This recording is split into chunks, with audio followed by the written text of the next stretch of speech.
La famosa diferencia del ancho de vía siempre significó una dificultad para las comunicaciones internacionales de nuestro país. Hasta fines de los 60 no circularon trenes que enlazaran directamente Madrid o Barcelona con París y con las demás ciudades europeas. Yo me acuerdo haber tomado muchas veces aquel tren que se llamaba el Puerta del Sol. Me daba una sensación de libertad extraordinaria. Encontrar nuevas gentes y nuevas ideas y luego volver a España, aquella España que estaba todavía encerrada sobre sí misma y que se cocía, como se dice, en su propia salsa. Madrid, una ciudad periférica, se mantuvo durante mucho tiempo al margen de las grandes rutas europeas. En la segunda mitad del siglo XIX, el tren pudo ser su oportunidad para acercarse a la Europa continental, pero el peculiar ancho de vía español supuso un nuevo obstáculo en su camino. La solución no llegará hasta 1969 con el directo Puerta del Sol. Todo un acontecimiento. Madrid-París en una noche y sin bajar del tren. De día, los viajeros pueden disfrutar la ciudad sin prisas, visitar museos y rincones típicos, tomar una copa, saborear una buena comida, pasear y relajarse en alguno de sus parques. A la caída de la tarde, el tren espera en Chamartín. Los viajeros se han rejuvenecido y cada vez más, sobre todo con el buen tiempo, abundan los mochileros en viaje de turismo. El atractivo Puerta del Sol ya no existe y la oferta ferroviaria se reduce al tren Hotel Francisco de Goya, ya estacionado en la vía.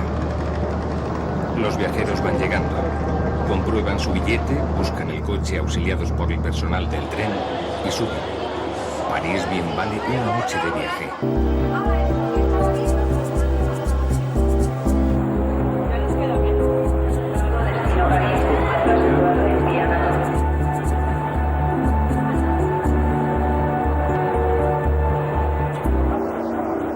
No hay casi tiempo para las despedidas. Los altavoces cantan su último reclamo. Es la hora de la salida y con puntualidad estricta, el tren cierra sus puertas e inicia la marcha.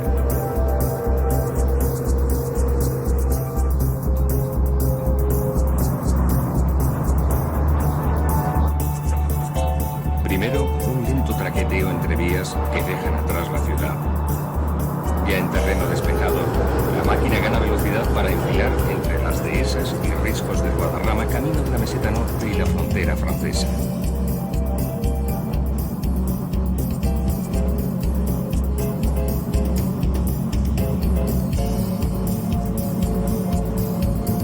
De Madrid a París, vía Valladolid, Burgos, Vitoria, Irún-Hendaya y Burdeos. Al amanecer, la ciudad del Sena queda ya cerca. Es la hora del desayuno. Huele a café con croissant y los más madrugadores prefieren pasar los últimos kilómetros en el coche-restaurante ante un buen refrigerio. Todavía son perceptibles los signos de distinción que hicieron famosos los coche-cama en otros tiempos.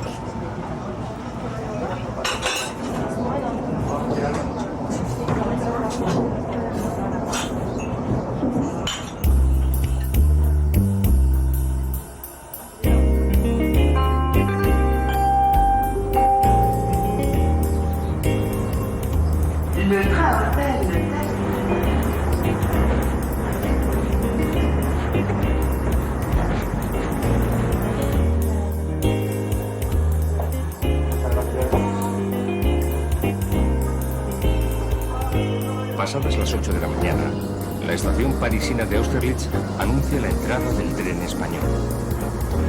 Tras recorrer 1.500 kilómetros en 12 horas, el Francisco de Goya llega a su destino.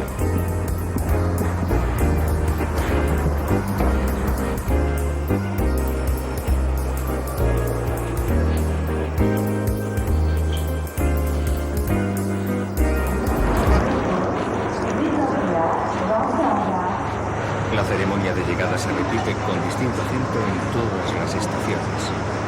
El pasaporte hace tiempo que dejó de ser un engorro y París, una ciudad cercana y placentera, se abre al viajero.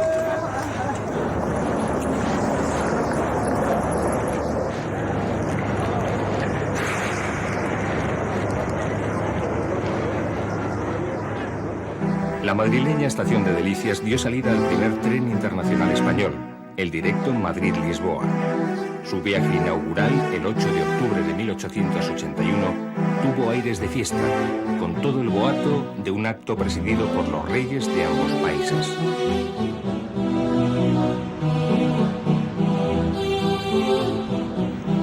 Horas después, tras recorrer los algo más de 600 kilómetros que separan las dos capitales peninsulares, el Madrid-Lisboa llegaba a la estación del Rosell. Los portugueses fueron los más interesados en esta línea. Para el país vecino, era vital una buena comunicación con España y a través de ella con la Europa continental. Las previsiones se cumplieron. Vía tren, Lisboa se iba a convertir durante un tiempo en el principal puerto para viajar de Europa a América y África.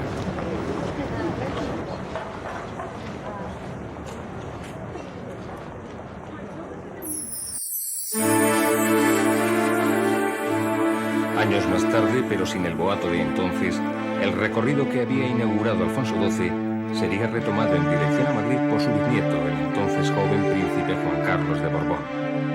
Era el comienzo de su largo y complicado periplo en suelo español.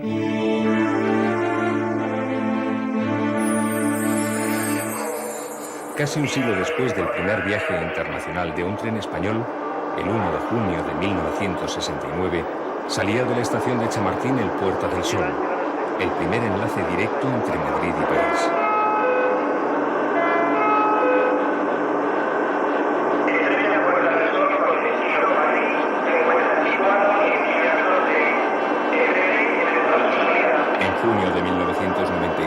Hacía su último viaje. La aventura había durado poco más de un cuarto de siglo, pero su recuerdo permanece. Con él se había cumplido el viejo anhelo de viajar directo a París.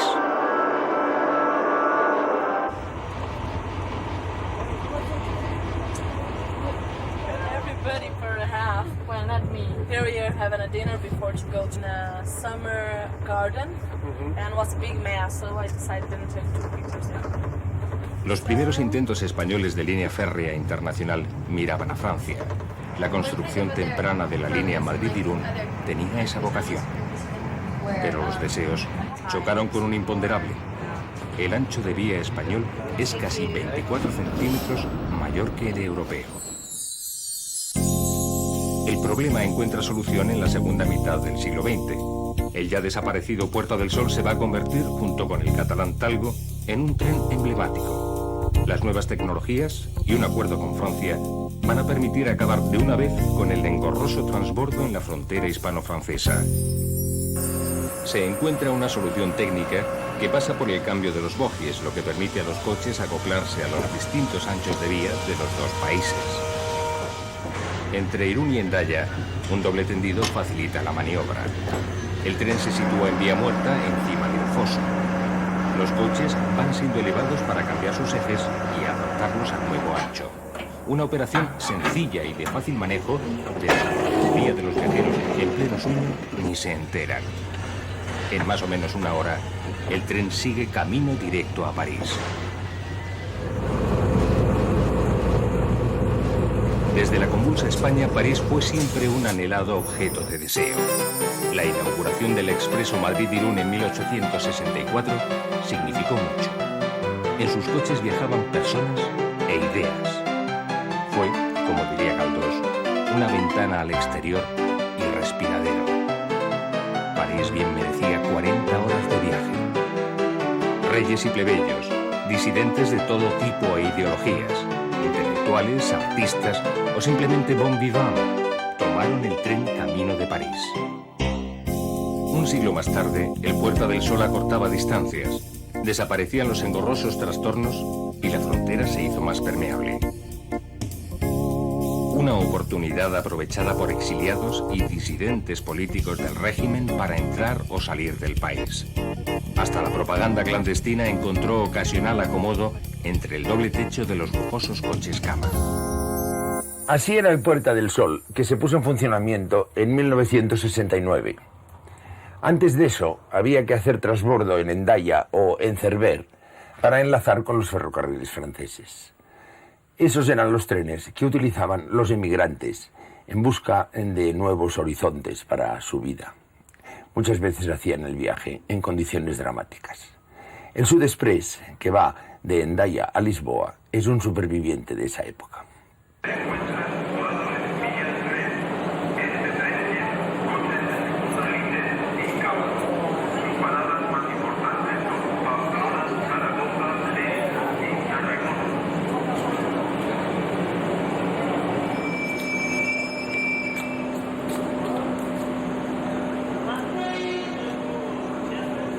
Poco nos recuerda ya al famoso Sud Express, un tren de lujo más portugués que español, en el que viajaban las élites acomodadas de la época.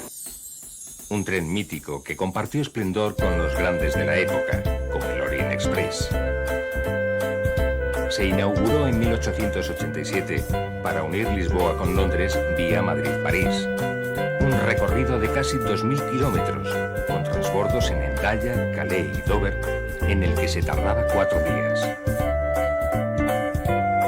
El Sud Express estaba formado exclusivamente por coches cava, una adaptación de los Pullman americanos que se introdujo en 1872 en los trenes europeos. Viajar en los lujosos vagons lit se convierte en un símbolo de estatus social. En los años 20, los coches, ya de metal, se pintaron de azul oscuro, con anagrama y letras en dorado. Una imagen que iba a perdurar en el tiempo. El Surexpreso y el portugués es el mismo. Entonces les denominábamos como unos apodos. Ahí viene el Portu y en cambio en realidad era el Surexpreso. Los años no pasan en balde, y el Sud Express es hoy apenas una sombra de lo que fue. Sus viejas aspiraciones transnacionales no pasan de la frontera española. El recorrido hace tiempo que dejó de lado Madrid para desviar definitivamente su paso por la meseta norte, vía Burgos, Medina del Campo, Fuentes de Oñoro y de aquí a Lisboa y Oporto.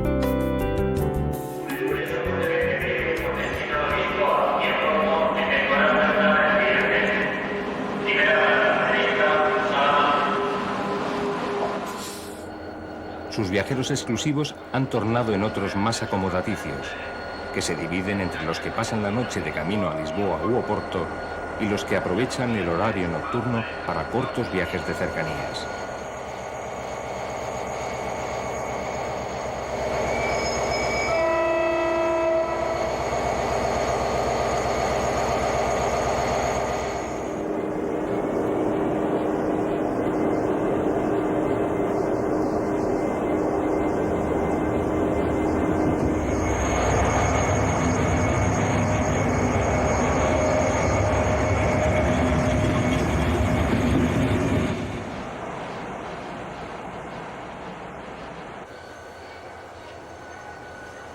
En las estaciones todavía puede verse a las vendedoras ambulantes con su oferta de dulces y otras chucherías. Durante muchos años, una imagen típica de los trenes españoles y ya casi arqueología.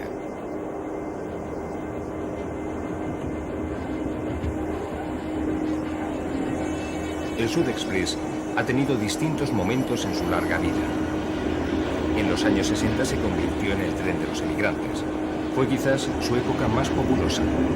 Perdió pedigrí, pero ganó viajeros. En época de vacaciones o en la vendimia, incluso había que reforzar el número de coches.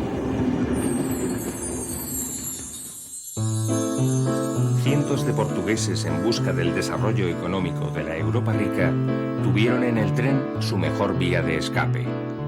En estaciones y trenes coincidían con otros emigrantes, los españoles, a los que similares circunstancias económicas habían llevado hasta los mismos destinos.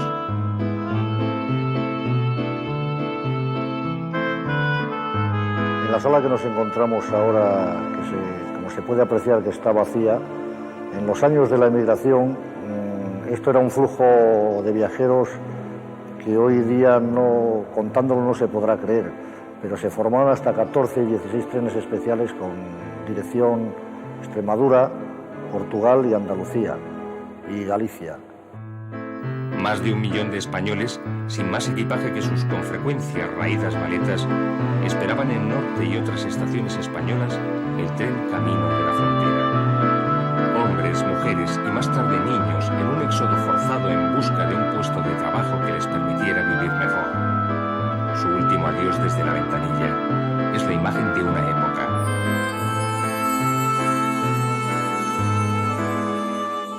El directo Madrid-Lisboa mantuvo siempre la relación entre las dos capitales peninsulares. En los años 40 se remozó como Lusitania Expreso, siendo más tarde reconvertido en tren hotel Lusitania. Las 28 horas de viaje son ahora un recuerdo lejano.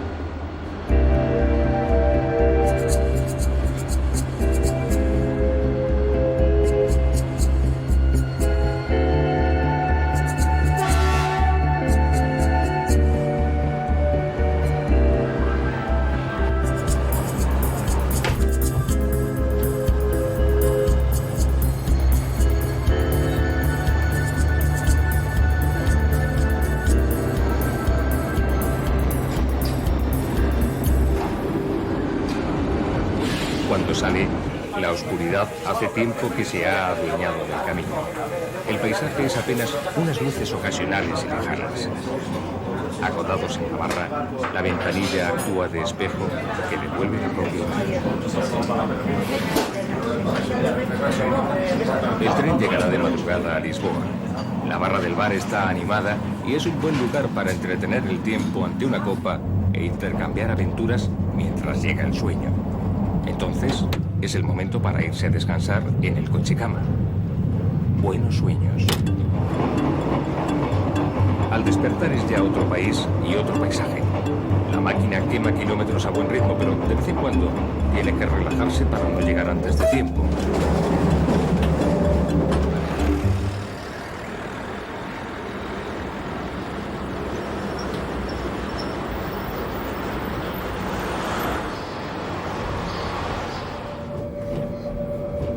A primera hora de la mañana, el tren entra en la estación de Santa Apolonia de Lisboa.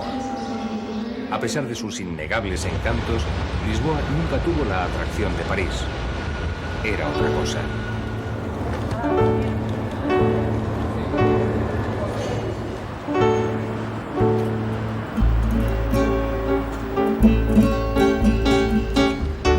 La revolución de los claveles fue su momento estelar. Cientos de españoles, en su mayoría jóvenes, tomaron el Lusitania Expreso para acercarse a una libertad que en España se retrasaba. Estaciones como la del Cosío se hicieron entonces populares. Después de largos años de compartido oscurantismo, la capital portuguesa lucía su peculiar atractivo. Un atractivo que iba más allá de su innegable interés artístico.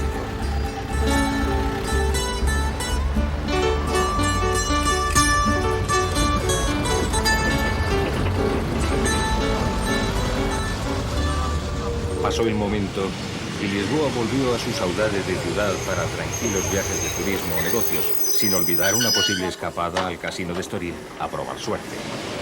La revolución de los claveles también pasó.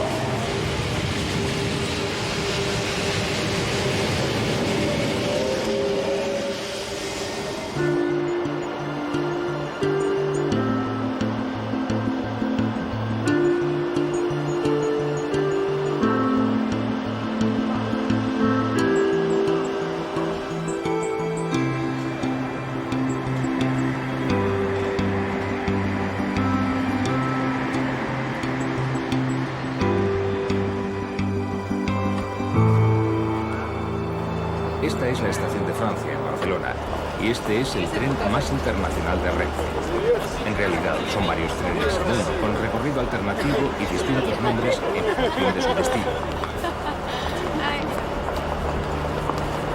4 días a la semana, el Pau Casals sale camino de Zúrich y París. Los 3 días restantes, el Salvador Dalí viaja en dirección a Milán.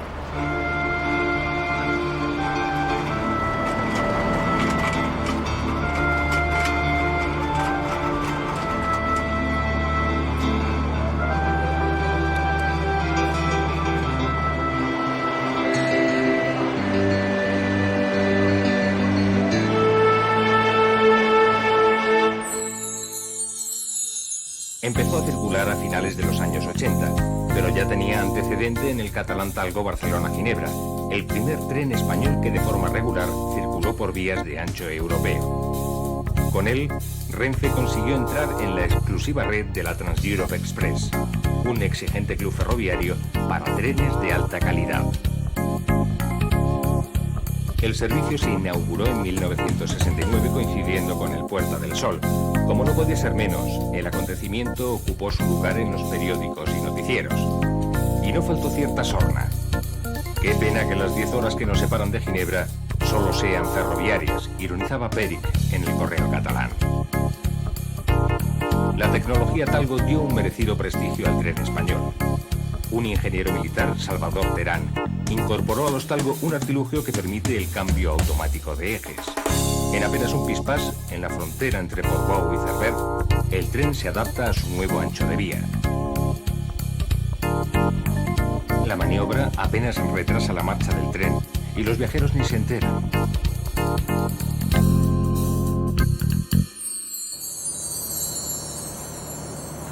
El recorrido del catalán Talgo fue remodelado y su lugar lo ocupan el Pau Casals a Zúrich y el Salvador Dalí a Milán.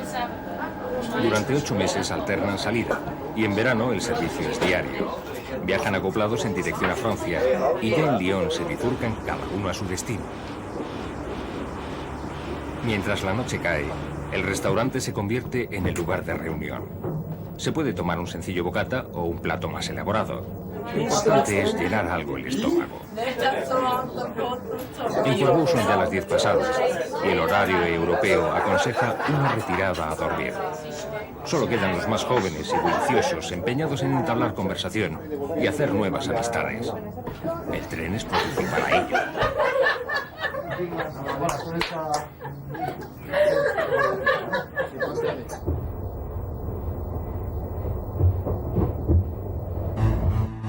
El Pau Casals sigue camino de Zúrich. Francia es solo un lugar de paso y queda en un sueño. Turistas y hombres de negocios, los viajeros más habituales de este trayecto, aprovechan las comodidades del tren para ganar horas al día. Además del restaurante, la oferta incluye un coche de asientos súper reclinables, camas turistas, cabinas dobles y una gran clase con servicio, ducha y lavabo.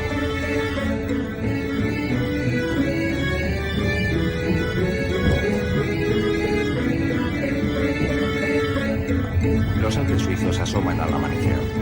El tren se detiene solo en las grandes ciudades: Ginebra, Lausanne, Friburgo y Berna.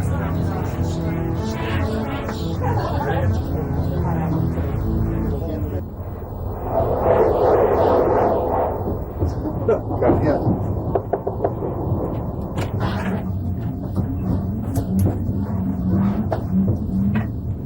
A las 9:15 de la mañana, con puntualidad helvética, el tren entra en su última estación, Zúrich. La ciudad está en pleno apogeo y bien descansados es una buena hora para iniciar la actividad.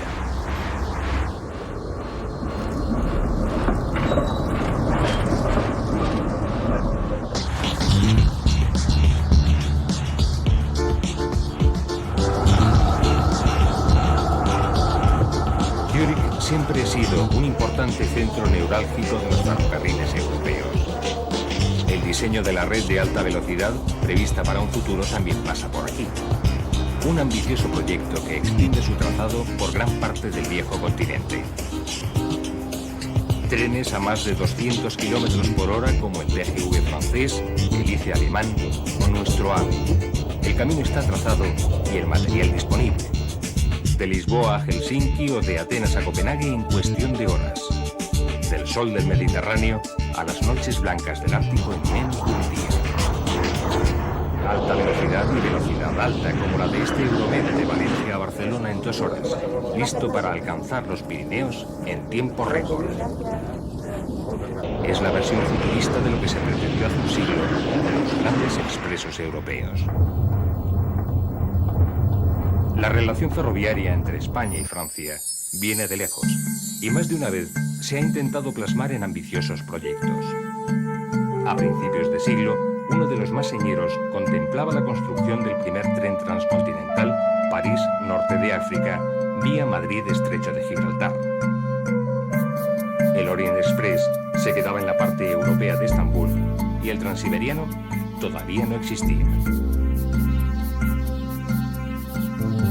Francia, con importantes intereses en África, vio en el tren la oportunidad de mantener un enlace directo con sus colonias. El gran escollo era salvar el estrecho, como más tarde se ha hecho con el Canal de la Mancha. Las propuestas fueron varias, pero faltaban estudios geológicos, tecnología adecuada y financiación. Al final, el gran Europa-África quedó en un magno proyecto que de tarde en tarde se resucita. Pero la imaginación y unas gotas de surrealismo pueden dar visos de realidad a lo imposible. En la bahía de Algeciras es esperado el transatlántico norteamericano Constitution, cuya llegada a este puerto marca el fin de la primera etapa de la línea directa por navegación y tren Nueva York-Madrid, que oficialmente se inaugura. En 1956, el avión estaba aún en Mantillas y la travesía del Atlántico se hacía mayoritariamente en barco. Los buques de la American Export Lines navegaban de Nueva York a Algeciras y regreso. El Castellano Expreso, un tren de lujo con solo coches cama y restaurante, llevaba y traía viajeros entre el puerto de Algeciras y Madrid. Eso era todo. Nunca salió del territorio español. Pero mientras esperaba en Atocha, lucía un pretencioso cartel con la leyenda de Tren directo Madrid-Algeciras-Nueva York. La ilusión también viaja en tren.